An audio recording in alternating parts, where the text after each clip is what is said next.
বিসমিল্লাহির রহমানির রহিম। প্রিয় দেশবাসী, আসসালামু আলাইকুম।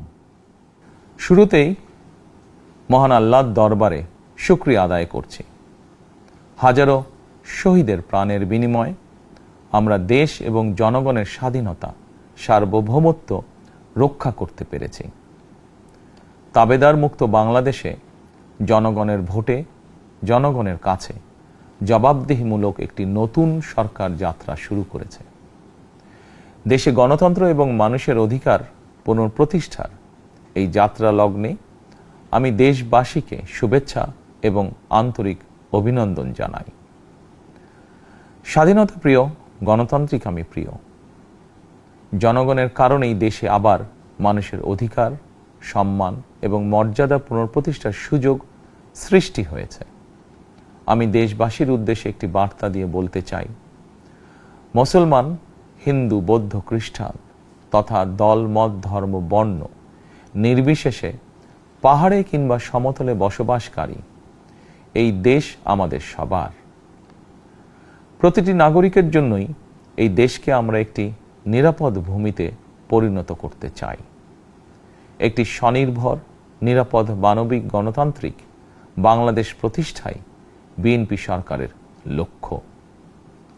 প্রিয় দেশবাসী, ফ্যাসিবাদের সময়কালে দুর্নীতি দুঃশাসনে পর্যুদস্ত একটি ভঙ্গুর অর্থনীতি, দুর্বল শাসন কাঠামো আর অবনতিশীল আইন শৃঙ্খলা পরিস্থিতির মধ্য দিয়ে নতুন সরকার যাত্রা শুরু করেছে। আইন শৃঙ্খলা পরিস্থিতির উন্নয়ন এবং কঠোরভাবে দুর্নীতি নিয়ন্ত্রণের মাধ্যমে জনগণের মনে শান্তি, নিরাপত্তা ফিরিয়ে আনাই হচ্ছে আমাদের সরকারের প্রধান অগ্রাধিকার। সারা দেশে জুয়া এবং মাদকের বিস্তারকেও বর্তমান সরকার আইন শৃঙ্খলা অবনতির অন্যতম কারণ বলে চিহ্নিত করেছে। সুতরাং জুয়া এবং মাদক নিয়ন্ত্রণে আইন শৃঙ্খলা বাহিনী সব রকমের কঠোর পদক্ষেপ গ্রহণ করছে। জনজীবনে শান্তি ও নিরাপত্তা নিশ্চিত করতে সরকার সর্বোচ্চ উদ্যোগ গ্রহণ করছে। দেশের প্রতিটি সাংবিধানিক এবং সরকারি বেসরকারি প্রতিষ্ঠান চলবে বিধিবদ্ধ নীতি নিয়মে। দলীয় কিংবা রাজনৈতিক প্রভাব, প্রতিপত্তি অথবা জোর জবরদস্তি নয়। আইনের শাসনই হবে রাষ্ট্র পরিচালনার শেষ কথা। প্রিয় দেশবাসী, আগামীকাল থেকেই সারা দেশে শুরু হতে যাচ্ছে পবিত্র মাহে রমাদান। আমি দেশবাসীকে পবিত্র মাহে রমাদানের শুভেচ্ছা জানাই। রমাদান আত্মশুদ্ধির মাস। আমরা যদি আত্মশুদ্ধি শব্দটির মর্মার্থ উপলব্ধি করি, তাহলে এই মাসে মানুষের ভোগান্তি বাড়ার কথা নয়। যদিও আমাদের অনেকের মধ্যেই এই মাসটিকে ঘিরে ব্যবসায় অধিক মুনাফা লাভের প্রবণতা লক্ষণীয়। আপনাদের প্রতি আমার বিনীত আহ্বান, রমাদানের পবিত্রতা রক্ষার্থে এই মাসটিকে আপনারা ব্যবসা মুনাফা লাভের মাস হিসাবে পরিগণিত করবেন না। দ্রব্যমূল্য যাতে সাধারণ মানুষের নাগালের বাইরে না যায়, এ ব্যাপারে ব্যবসায়ীরা দয়া করে সতর্ক থাকবেন। হাজারো প্রাণের বিনিময়ে একটি মাফিয়া সিন্ডিকেটের পতন ঘটিয়ে রাষ্ট্র এবং সরকারের জনগণের অধিকার প্রতিষ্ঠার অঙ্গীকার নিয়েই আমরা রাষ্ট্র পরিচালনার দায়িত্ব গ্রহণ করেছি। বিএনপি সরকার সকল ক্ষেত্রেই অনাচার অনিয়মের সকল সিন্ডিকেট ভেঙে দিতে বদ্ধপরিকর ইনশাআল্লাহ। ক্ষুদ্র, মাঝারি কিংবা ছোট বড় সকল ব্যবসায়ীদের প্রতি বর্তমান সরকারের দৃষ্টিভঙ্গি সহজ এবং স্পষ্ট। বর্তমান সরকার ব্যবসায়ী এবং ক্রেতা সাধারণ উভয় স্বার্থ রক্ষা করেই প্রয়োজনীয় পদক্ষেপ গ্রহণ করতে চায়।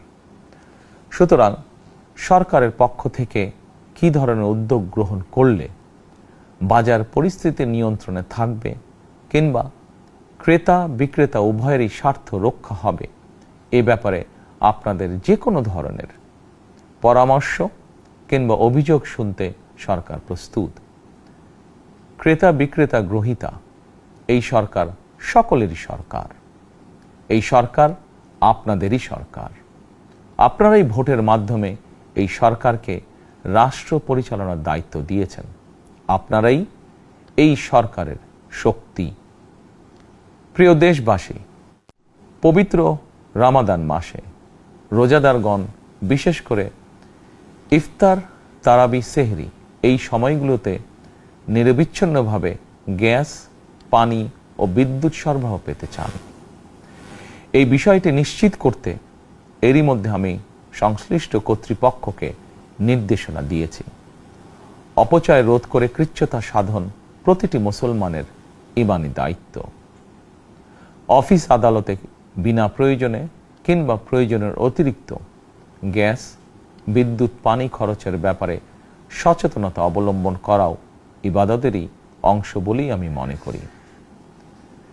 দেশের সকল সরকারি বেসরকারি কর্মকর্তা কর্মচারী এবং জনসাধারণের প্রতি কৃচ্ছ্রতা সাধনের আহ্বান জানানোর আগে আমি সরকারের মন্ত্রী এবং বিএনপি সংসদ সদস্যদেরকে দিয়েই একটি দৃষ্টান্ত স্থাপন করতে চেয়েছি। বিএনপির সংসদীয় দলের প্রথম সভাতেই আমরা সিদ্ধান্ত নিয়েছি, বিএনপি থেকে নির্বাচিত কোনো সংসদ সদস্য সরকারি সুবিধা নিয়ে ট্যাক্স ফ্রি গাড়ি আমদানি করবেন না এবং প্লট সুবিধাও নেবেন না।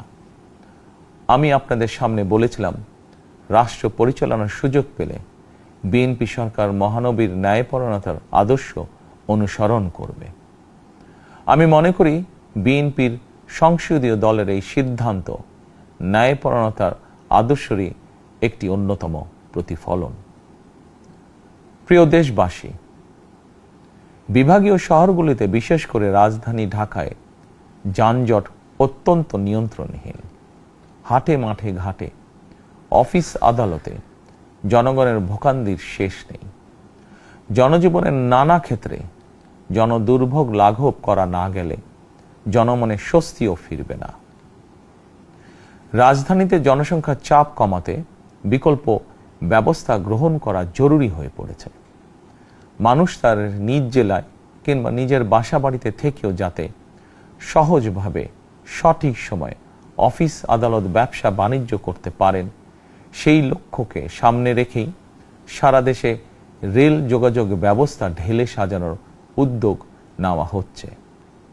এই পরিকল্পনার অংশ হিসাবে প্রথমেই রেল, নৌ, সড়ক এবং সেতু মন্ত্রণালয়ের কার্যক্রম পুনর্বিন্যাস ও সমন্বয় করা হচ্ছে।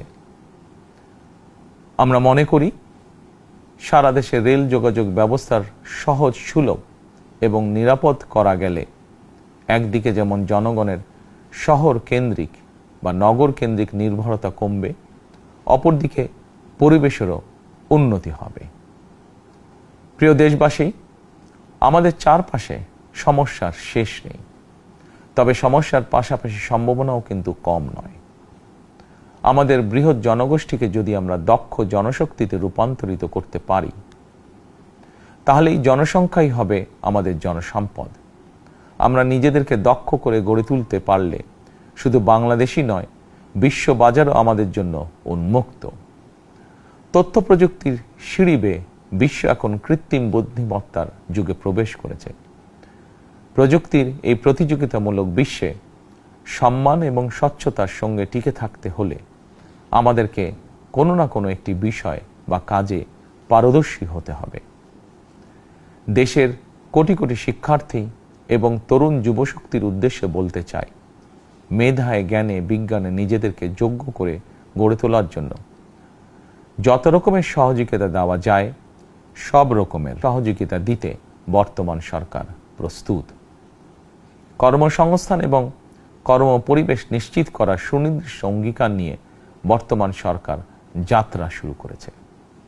প্রিয় দেশবাসী, দীর্ঘ 18 বছর পর দেশে ফিরে গত বছর 25শে ডিসেম্বর আমি বলেছিলাম, দেশ এবং জনগণের জন্য আই হ্যাভ এ প্ল্যান।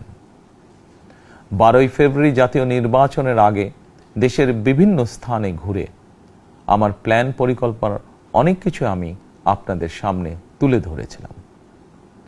আপনারা স্বাধীনতার ঘোষকের প্রতিষ্ঠিত দল বিএনপিকে ভোট দিয়ে রাষ্ট্র পরিচালনার দায়িত্ব দিয়েছেন, সকল পরিকল্পনা বাস্তবায়নের সুযোগ দিয়েছেন। এখন এই সুযোগকে কাজে লাগিয়ে সকল অঙ্গীকার পূরণ করার দায়িত্ব বিএনপি সরকারের। আমরা আমাদের পরিকল্পনা এবং প্রতিশ্রুতি বাস্তবায়নের কাজ শুরু করে দিয়েছি ইনশাআল্লাহ। অঙ্গীকার পূরণের এই যাত্রাপথে আমরা ভবিষ্যতের দিনগুলোতেও আপনাদের অব্যাহত সমর্থন প্রত্যাশা করি। প্রিয় দেশবাসী, সরকার প্রধান হিসাবে আমি দেশবাসীর উদ্দেশ্যে একটি বিষয়ে প্রতি দৃষ্টি আকর্ষণ করে বলতে চাই। নবগঠিত সরকার গঠনের সুযোগ দিতে যারা বিএনপিকে ভোট দিয়েছেন কিংবা দেননি অথবা কাউকেই ভোট দেননি, এই সরকারের প্রতি আপনাদের সবার সমান অধিকার। বিএনপি সরকার বিশ্বাস করে দল মত ধর্ম দর্শন যার যার, রাষ্ট্র সবার। এই দেশে এই রাষ্ট্রে একজন বাংলাদেশী হিসাবে আপনার আমার আমাদের প্রতিটি বাংলাদেশী নাগরিকের অধিকার সমান। প্রিয় দেশবাসী, আল্লাহ আমাদের সবাইকে নিরাপদ এবং সুস্থ রাখুন। আল্লাহ আমাদের সকলকে ইতিবাচক পরিকল্পনাগুলো বাস্তবায়নের তৌফিক দিন। পবিত্র রমাদান মাস শুরুর শুভ লগ্নে আল্লাহর দরবারে এই নিবেদন রেখে আমার বক্তব্য শেষ করছি। আল্লাহ হাফেজ। বাংলাদেশ জিন্দাবাদ।